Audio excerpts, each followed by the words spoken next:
आज हम हिंदी के प्रसिद्ध संत कबीर दास जी द्वारा लिखी गए शब्द जो हैं उससे उसकी व्याख्या करेंगे। उनके द्वारा लिखे गए जितने भी पद हैं, जैसा कि हम जानते हैं उसे साखी शब्द के नाम से हम जानते हैं। तो आज हम उनके द्वारा लिखे गए जो पद हैं, शब्द, उसकी व्याख्या करेंगे। तो शुरू करते हैं। मुझको कहाँ ढूंढे बंदे, मैं तो तेरे पास में, नामे देवल नामे मस्जिद, ना काबे कैलाश में। ना तो कौने क्रिया कर्म में, ना ही योग बैराग में, खोजी होए तो तुरंत मिले हैं, पल भर की तलाश में।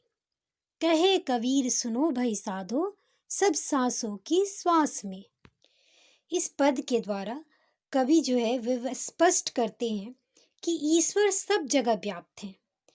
उसे ढूंढने के लिए हमें किसी मंदिर, मस्जिद या गुरुद्वारे की आवश्यकता नहीं है और ना ही किसी धर्म क्रिया से प्राप्त होती है, बल्कि वे हमारे मन में, हमारे चारों ओर व्याप्त हैं। और तो उनको ढूंढने के लिए हमें किसी मंदिर, मस्जिद के लिए किसी मक्के, मदीना, किसी भी जगह जाने की जरूरत नहीं है। वो सबके हृदय में बसे हुए हैं। उनका मानना है कि ईश्वर तो खुद ही मनुष्य से कहता है कि हे मनुष्य, तू मुझे मंदिर, मस्जिद में मत खोज, मैं तो तेरे स्वयं में हूँ, मतलब तुम्हारे भीतर हूँ। ना तो मंदिर, ना ही मस्जिद में रहता हूँ, ना मैं काबा और ना ही कैलाश पर्वत पर रहता हूँ, ना तो मैं किसी तरह की पूजा अर्चना, नमाज में बसता हूँ, और ना ही योग साधना या वैराग्य में रहता हूँ। यदि तू सच्चे मन से मुझे ढूंढेगा तो मैं तुझे पल भर में ही मिल जाऊंगा। कबीरदास जी कहते हैं कि हे साधु सुनो, तुम ईश्वर तो सभी जो ईश्वर जो है वो तो सभी के सांसों में बसते हैं, सबकी श्वासों में, सबके हृदय में, सबके मन में बसते हैं। उसके लिए किसी स्थान को ढूंढने की और अपनी परिश्रम की कोई आवश्यकता नहीं, वे सबके हृदय में बसते हैं।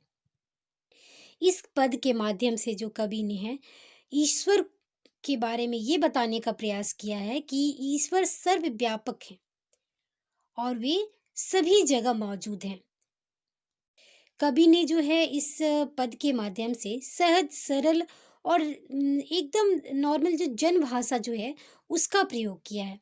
किसी विशेष भाषा का भी प्रयोग नहीं किया है।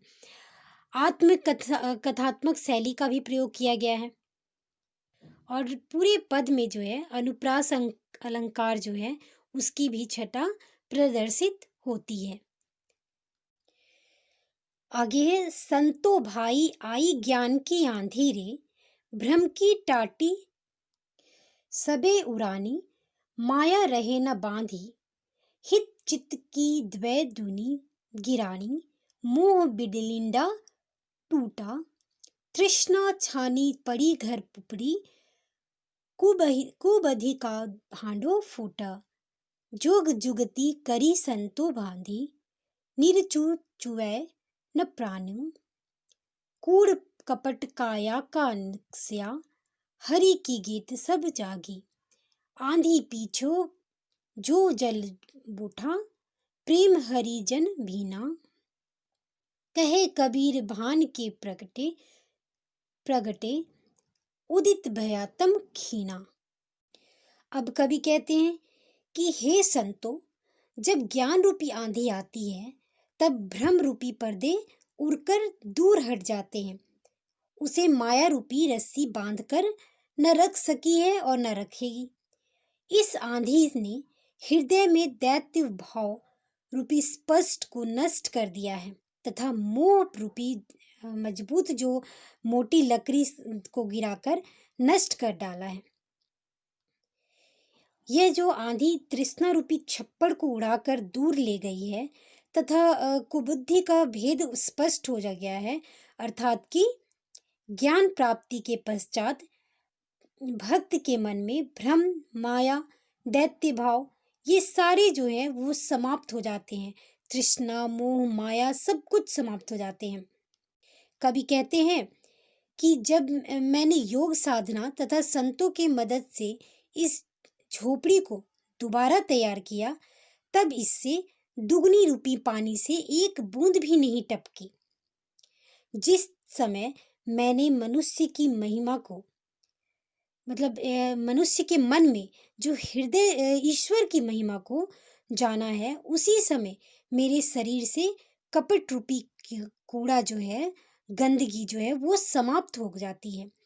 इस आंधी के बाद जो साधु संगति रूपी जल बरसा, उससे जो है सभी भक्तों में प्रेम रूपी स्नान कर लिया। कबीरदास जी कहते हैं कि सूर्य के उगने पर अंधेरा क्षीण हो जाता है। जिस तरह सूर्य के उदय होने से चारों ओर का अंधकार जैसे समाप्त हो जाता है, उसी प्रकार जो ज्ञान रूपी आंधी जब हृदय में आती है और जिसके मन में भी ज्ञान का वास हो जाता है, तो मन की जो तृष्णा है, जो गंदगी है, वो सारा कुछ इसी तरह समाप्त हो जाता है। इस तरह कवि का मानना है कि यदि कोई भी व्यक्ति जब भी अपने सच्चे ज्ञान को अर्जित कर लेता है, जिसके मन में और उसके दिमाग में जब सत्य का और ज्ञान का वास हो जाता है, तो उसके मन में बैठी जितनी भी मैल है, जितनी भी गंदगी है, वो यूं ही समाप्त हो जाती है। तो इस पद में जो है कवि ने आंधी का रूपक बनाकर ज्ञान की प्राप्ति कर पर प्रकाश डाला है। जिस तरह आंधी जब तेज आंधी आती है, तो वो राह में पड़े जितने भी चीजें हैं, उस सब को उड़ा देती है। उसी प्रकार ज्ञान रूपी आंधी आने पर मन में बैठी जितने भी मैल है, कूड़े कचरे जो भी हैं, वो सब उसी आंधी में उड़ जाती हैं और मन में जो है सिर्फ ज्ञान का वास रहता है, सच बुद्धि का वास होता है। तो इस तरह से कबीर जी का मानना है कि किसी भी ईश्वर को ढूंढने के लिए किसी जगह की तलाशने की जरूरत नहीं है, बस वे हमारे हृदय में हमेशा हैं। हाँ, बस उसे अपने समझ समझ का फेर है। जब भी आप उसे अच्छी तरह से समझ पाओगे, उसकी ईश्वर की महिमा को जान लोगे और उस सब का सही ज्ञान अर्जन कर लोगे, तभी ईश्वर का साक्षात दर्शन आपको हो पाएगा। कवि ने जो है इस पद के माध्यम से हृदय में बसे जो बाह्य आडंबर है, उसका भी खंडन किया है।